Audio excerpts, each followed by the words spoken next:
살아계신 하나님의 말씀입니다. 신명기 26장,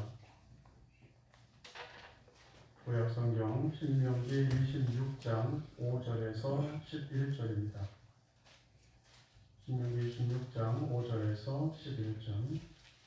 너는 또 네 하나님 여호와 앞에 아뢰기를, 내 조상은 유리아는 아람 사람으로서 소수의 사람을 거느리고 애굽에 내려가서 거기 무고하여 필경은 거기서 크고 강하고 번성한 민족이 되었더니 애굽 사람이 우리를 학대하며 우리를 괴롭게 하며 우리에게 중욕을 시키므로 우리가 우리 조상의 하나님 여호와께 부르짖었더니 여호와께서 우리 음성을 들으시고 우리의 고통과 신고와 압제를 하담하시고 여호와께서 강한 손과 편팔과 큰 위엄과 이적과 기사로 우리를 애굽에서 인도하여 내시고 이곳으로 인도하사 이 땅 곧 젖과 꿀이 흐르는 땅을 주셨나이다. 여호와여, 이제 내가 주께서 내게 주신 토지 소산의 만물을 가져왔나이다 하고 너는 그것을 네 하나님 여호와 앞에 두고 네 하나님 여호와 앞에 경배할 것이며 네 하나님 여호와께서 너와 네 집에 주신 모든 복을 인하여 너는 레위인과 너희 중에 우고하는 객과 함께 즐거워할지니라. 아멘. 잠깐 기도합니다. 이 시간도 하나님의 은혜 주시고 축복하시고 하나님의 능력의 손으로 우리를 인도하여 주실 줄로 믿습니다. 그래서 피청 안에 은혜 받게 하시고 영적 양식으로 인해서 기뻐하며 즐거워하는 삶이 되게 하시고 하나님의 영광을 드러내게 주옵소서. 늘 피청 안에 은혜 받을 수 있도록 성령 충만케 해주셔서 감사하며 예수님의 이름으로 기도합니다. 아멘. 우리가 사람들과 더불어서 함께 살아갈 수 있는 이유는 어찌 보면 서로 이렇게 반응을 할 수 있는 그런 능력이 우리 가운데 있기 때문입니다. 이 반응하는 일이 있어서 우리가 어떤 결함을 갖고 있다면 우리는 이 세상을 살아가는 일이 그렇게 쉽지는 않을 겁니다. 그래서 이런 장애를 갖고 있는 사람들을 가리켜서 우리는 자폐성 장애가 있다 이렇게 표현을 합니다. 이런 장애가 있는 아이들은 옆에서 이름을 불러도 뒤돌아보지는 않습니다. 그러니까 사람에 대해서 어떤 반응도 보이려고 하지를 않습니다. 그래서 자기에게 정말 필요한 것이 있는데도 불구하고 우리는 내게 필요한 것이 있으면 상대방에게 그것을 달라고 요구하는, 또 내게 필요하다고 내 감정을 드러내는데 이런 장애가 있는 아동들은 다른 사람에게 자기가 필요해도 달라고 말하지 않습니다. 어찌 보면 자신의 세상에 갇혀서 살아가는 모습을 보여줍니다. 그래서 어떻게 보면 우리와 어울려서 살아가는, 사람들과 서로 어울려서 교제하며 살아가는 일에 있어서 이들은 결함을 보일 수밖에 없고 그래서 정상적인 생활이 잘 안 되는 이런 장애를 가진 사람들이 있습니다. 우리가 좀 믿음으로 살아간다, 내가 하나님을 섬기며 믿음으로 살아간다는 것은 하나님의 행하신 일에 대해서 우리도 반응을 보면서 살아가는 것이 바로 믿음 생활입니다. 하나님의 말씀하시면 내가 듣고 또 그 모습에 대해서 하나님의 말씀하신 것에 대해서 나는 행동으로 때로는 어떤 감정으로 반응을 보여야 하는 것이 믿음 생활입니다. 만약 우리가 하나님의 말씀하셔도 하나님 우리가 어떤 일을 행해 주셔도 우리가 여기에 대해서 아무런 반응을 할 수 없다면, 이런 반응하는 일에 우리가 결함을 보인다면 우리는 하나님 앞에 칭찬받는 믿음 생활을 하기는 어렵습니다. 그러니까 우리가 어떻게 하나님의 말씀에 또는 하나님의 행하신 일에 대해서 반응을 해야 되겠습니까? 우리가 가장 하나님 앞에 반응하는 이 대표적인 예가 절기를 지키는 일에 있습니다. 그래서 오늘 본문은 맥주 감사절을 지키는 일에 대해서 우리에게 말씀을 해주고 있습니다.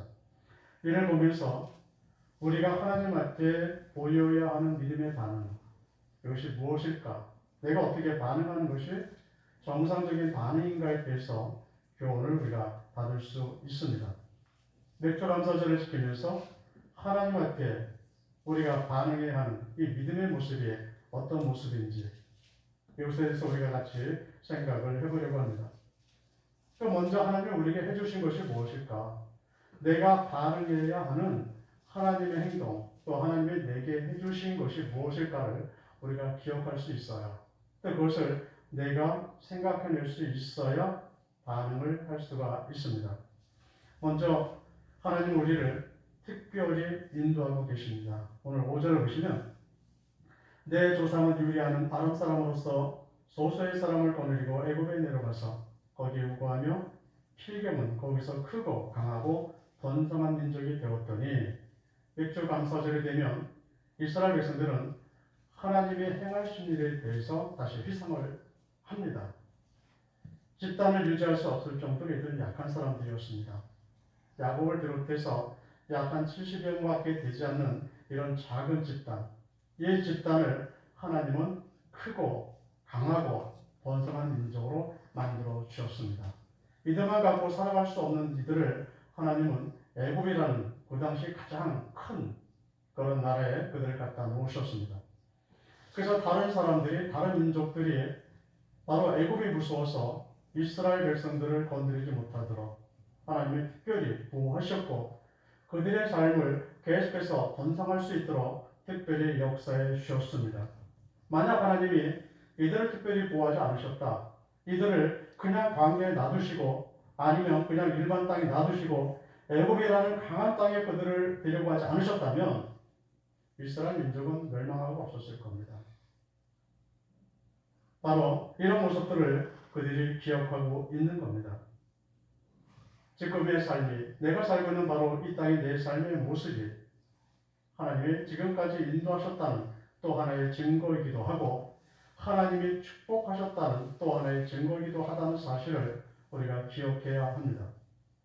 우리의 삶을 하나님이 특별히 인도하시고 하나님은 나를 향해서 특별히 사랑을 베풀고 계신다는 사실을 기억할 수 있어야 합니다. 여러분들은 사시면서 우리를 지켜주셨던 그 하나님의 경험을 얼마나 기억하고 있습니까? 우리도 내가 알든 모르든 간에 수많은 위험 속에서, 수많은 어려움 속에서 우리의 삶을 지탱하고 있는데 하나님이 시시때때로 우리를 보호하시고 인도하심을 우리 기억하셔야 합니다.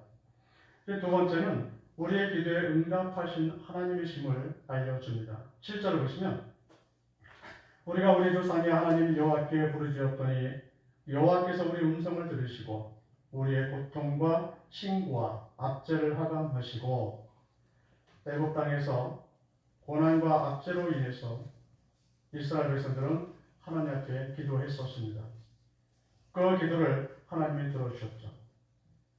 하나님 우리에게 눈을 돌려서 우리를 바라보시면서 내가 얼마나 힘들게 지금 살아가고 있는지, 지금 내가 얼마나 마음이 아픈지, 내가 어떤 처지에 있는지 하나님은 다 살펴보고 계십니다. 내가 무엇을 구하고 있는지, 우리가 큰 소리로 기도하지 못해도 하나님은 내가 무엇을 생각하고 지금 내가 무엇을 구하고 있는지를 살펴보고 계신다고 말씀하고 있습니다. 그래서 8절을 보면 여호와께서 강한 손과 편팔과 큰 위험과 이적과 기사로 우리를 애굽에서 인도하여 내시고 이스라엘 백성들이 가지고 있었던 고난의 문제, 압제의 문제 하나님이 해결해 주셨습니다.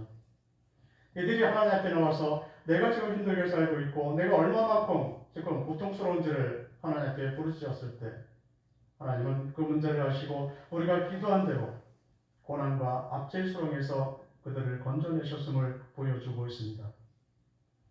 우리들 힘들 때 하나님 앞에 기도하고 있지 않습니까?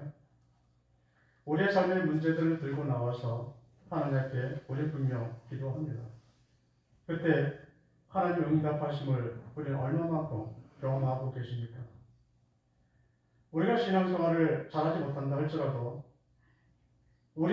내가 신앙생활한 그 연수만큼이나 하나님이 내게 기도 응답하셨다는 사실을 우리는 경험하고 있을 겁니다. 우리가 지난 시간을 되돌아보면서 응답받은 기도들을 한번 이렇게 기억해 보시기 바랍니다. 하나님이 얼마나 많이 나를 축복하셨는지, 하나님이 나를 얼마만큼 기억하시고 나를 얼마만큼 채워주셨는지 우리가 그 축복들을 한번 세워보시기 바랍니다. 그냥 얼핏 생각하면 아무것도 없는 것 같아요. 내가 하나님 앞에 그렇게 많이 기도했는데 기도한 것보다 안 들어주신 것이 더 많지 않나라는 생각을 할 때도 있습니다. 그러나 조금 더 자세히 들여다보면 하나님이 응답하지 않으신 것이 없어요. 내가 원할 바로 그때 내가 기도하는 그 순간에 바로 응답하실 때도 있었지만 어떤 것은 세월이 한참 흐른 뒤에 하나님이 응답하셨구나. 이 사실을 깨달을 때도 있습니다. 그래서 우리가 정말 내가 신앙생활을 시작하고부터 내가 입을 열어 기도하기 시작할 때부터 지금까지 얼마만큼 내 기도에 응답하셨는지를 내가 기억하고 세워볼 수 있다면 우리는 하나님 앞에 어떤 반응인간에 보일 수밖에 없습니다. 세 번째는 하나님의 영적인 축복을 선물로 더하여 주셨다는 사실입니다. 오늘 9절을 보시면 이곳으로 인도하사 이 땅 곧 젖과 꿀이 흐르는 땅을 주셨나이다. 하나님은 애굽에서 그들을 건져내신 것으로 끝내지 않으셨습니다. 그리고 그들을 젖과 꿀이 흐르는 가나안 땅을 선물로 주셨습니다. 하나님이 우리의 삶의 현장에서 나를 인도하시고 보호하시고 우리의 문제를 해결해 주신 것만으로 끝나지 않습니다. 우리가 이 땅에 살아가면서 닥치는 수많은 문제들, 내가 갖고 있는 수많은 감정들, 이것들을 하나님이 해결해 주시면서 우리를 만족해 하시는데 그것으로 끝나지 않는다는 거예요. 내가 이 땅에서 이 땅만 바라보면서 이 땅의 일을 우리가 갖고 기도하지 않습니까? 내 삶에 일어나는 이런 문제들만 갖고 우리가 기도하지 않습니까? 그래서 속상한 일을 갖고 기도하고 해결되지 않는 일을 갖고 기도하고 내가 원하는 그런 욕망을 갖고 하나님 앞에 기도합니다. 그러나 하나님이 그것만 응답하시고 내가 입을 열어 기도한 것만 딱 응답하시고 이제 됐다라고 말씀하시는 분이 아니라 그 기도에 더하여서 정말로 내게 필요한 것을 하나님은 주시고 그리고 저 하늘나라의 축복을 우리 가운데 더하여 주신다는 점입니다. 나는 나의 일용할 양식을 위해서 기도했는데 하나님은 영원한 천국의 양식까지 내게 주셨고 나는 이 땅에서 건강하기를 하나님은 앞에 기도했는데 하나님은 저와 천국에서 영원히 살 수 있는 영원한 생명까지 내게 선물로 주셨습니다. 이 땅에서 내가 피곤하게 살기를 하나님께 기도했더니 하나님은 이 땅에서 피곤함과 동시에 저 하늘나라에서도 내게 기업을 주시고 거기서도 살 수 있는 축복을 우리 가운데 허락하셨다는 점입니다. 그냥 고통 속에서만 나를 벗어나게 달라고 기도했더니 하나님 이스라엘 백성들을 젖과 꿀이 흐르는 이런 영적인 축복의 땅까지 그들에게 선물로 주셨습니다. 그렇다면 하나님이 우리에게 그렇게 행하신다면 우리도 뭔가를 하나님께 반응을 해야 합니다. 하나님의 특별한 인도하심과 보호하심에 대해서 우리는 어떻게 반응해야 될 것 같습니까? 내 부르짖음에 응답하시는 하나님 앞에 우리가 어떻게 반응을 보여야 한다고 생각하십니까? 영적인 축복까지 더해 주시는데 우리가 어떻게 해야 한다고 생각하십니까? 오늘 10절을 보시면 여호와여 이제 내가 주께서 내게 주신 토지 소산의 만물을 가져왔나이다 하고 너는 그것을 네 하나님 여호와 앞에 두고 네 하나님 여호와 앞에 경배할 것이며 토지 소산의 만물 이들이 농사짓고 처음으로 거둬들인 이런 소산물을 하나님 앞에 가지고 나왔습니다. 그리고 하나님 앞에 감사함으로 이들이 예배를 드리고 있습니다. 이것이 우리의 반응이에요. 하나님이 나를 어떻게 인도하셨고 내 기도에 응답하시고 나를 축복하신 하나님에 대해서 내가 어떻게 반응을 해야 하나님이 기뻐하실까? 어떻게 해야 하나님과 내가 하나님과 교제하며 살 수 있을까? 이 정상적인 반응이 바로 하나님이 주신 것에 대한 감사입니다. 이 만물을 가져왔다. 처음 소산물을 하나님 앞에 가져온다는 뜻은 내가 지금 누리고 있는 축복, 내가 지금 누리고 있는 이 모든 것이 내가 수고한 노력의 결과가 아니라 하나님께서 함께 하셨고 하나님이 주신 것이라는 사실을 우리가 믿음으로 고백하는 겁니다. 하나님 내게 주셨기 때문에 제가 감사함으로 지금 반응합니다. 하나님께서 나를 지금까지 인도하고 계셨기 때문에 제가 기쁨으로 하나님 앞에 반응합니다. 라는 겁니다. 이렇게 바로 감사를 드리는 것이 믿음의 반응이 됩니다. 우리 창세기에서 아벨과 가인이 제물을 하나님 앞에 드린 것을 아마 기억하실 겁니다. 그들은 똑같이 하나님 앞에 자신들의 소산으로 제물을 삼아서 하나님 앞에 나왔습니다. 그런데 하나님은 가인의 제물을 거절하시고 아벨의 제물을 받으십니다. 이 모습 속에서 하나님께 감사드린 믿음의 반응이 어떤 것인가, 이것이 무엇인가 라는 사실을 우리가 좀 더 알 수 있습니다. 창세기 4장 3절에 보면 세월이 지난 후에 가인은 땅의 소산을 제물로 삼아 여호와께 드렸고, 이것만 보면 가인도 뭔가 하나님께 반응한 것 같고 자는 것처럼 보입니다. 그러나 이 부분에 대해서 영적으로 해석한 히브리서를 가보면 가인이 하나님 앞에 실수했다는 사실을 알게 되고 믿음의 반응을 제대로 못했다는 사실을 우리가 보게 됩니다. 가인은 하나님이 주신 것에 대한 감사로 소산물을 갖고지 않았습니다. 가인은 이 땅의 소산물을 어떤 마음을 갖고 왔느냐면 하나님 앞에 자랑하려고. 이 소산물을 보십시오. 얼마나 농사가 내가 잘 졌는지. 하나님이 주신 것에 대한 감사가 아니라 내가 수고하고 내가 노력한 결과의 소산물을 하나님 앞에 드리려고 했습니다. 하나님이 나를 축복하지 않으신다 할지라도, 하나님이 우리 아버지 아담의 죄로 인해서 이 땅에 엉겅퀴와 이 땅에 가시를 낸다 할지라도 나는 땀을 흘려 그 땅을 가꾸고 수고해서 이만한 열매를 맺었습니다 라고 하나님 앞에 자신의 수고의 결과물을 하나님 앞에 내놓고 있습니다. 이것은 하나님에 대한 제대로 된 믿음의 반응이 아니에요. 그럼 아벨은 어떻게 했습니까? 창세기 4장 4절에 보면 아벨은 자기도 양의 첫 새끼와 그 기름으로 드렸더니 여호와께서 아벨과 그 제물을 연락하셨으나, 아벨은 어떻게 했느냐면 하나님이 주신 양의 첫 새끼와 기름을 들고 나왔습니다. 이것이 바로 하나님이 주신 것에 대한 감사를 표시하고 있는 겁니다. 내가 수고한 결과가 아니야.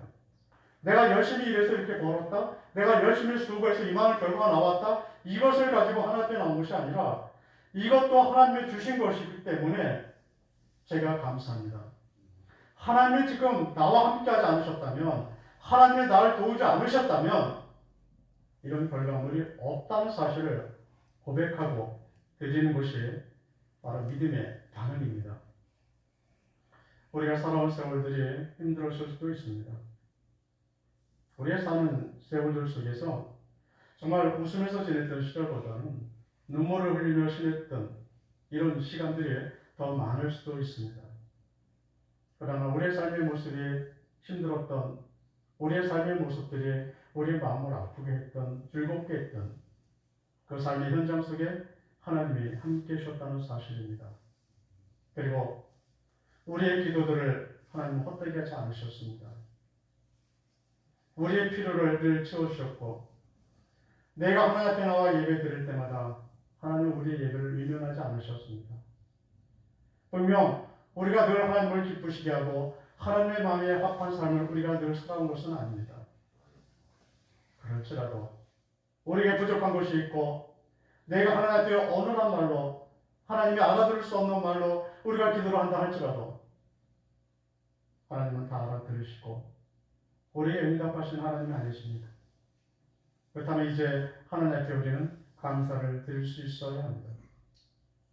어떤 반응이든 간에 하나님 앞에 우리의 모습을, 내 감정을, 또 우리의 마음을 하나님 앞에 드러내며 반응할 수 있어야 하는 겁니다. 우리가 하나님의 무엇을 행하든 간에 내가 아무런 반응을 할 수 없다면 바로 영적으로 우리가 자폐성 장애가 있는 모습과 무엇이 다르겠습니까? 하나님, 우리가 하나님과의 교제를 통해서, 하나님과의 만남을 통해서 우리 영적으로 축복되어지고 하나님과 가까이 살아가기를 하나님은 원하고 계십니다. 우리는 창세기에서 아담과 하와가 타락하고 하나님 앞에 예배드리기를 아담과 하와가 포기하고 그들이 숨어있을 때 하나님이 그들을 찾아오지 않으셨습니까? 아담아, 네가 어디 있느냐? 이스라엘 백성들이 타락하고 하나님 앞에 예배드리기를 형식적으로 변해갔을 때 하나님은 그들을 찾아오셔서 말씀하십니다. 우리 서로 변론하자. 네가 왜 하나님을 대반하는지 한번 얘기 좀 해보자. 네가 왜 나를 떠나야 하는지 한번 얘기해보자. 하나님이 찾아오셔요. 하나님이 우리가 원하시는 것은 바로 교제하는 축복입니다.